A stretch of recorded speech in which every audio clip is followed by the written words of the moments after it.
Hop, assalomu alaykum. Mana bugun limonariya uchastkaga kelgan edik. Mana podolga tushamiz. Mana mashta suv oqib yotgan ekan. Necha kundan beri. Ikkita chelak suv mana yig'ilib qolibdi. Patologni zaxlab ketgan. Suv hamma yoqda.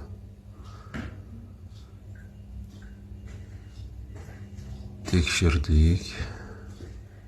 Mana mantlarda suv. Shun tepasida sanuzel bor. Az ko'ramiz. Mana tekshirdik.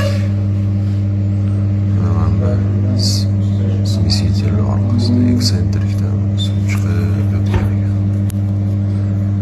Yoqqa tashqariga chiqmagan. Shu kafillar orasidan ketib yaxshigina napondan chiqamiz.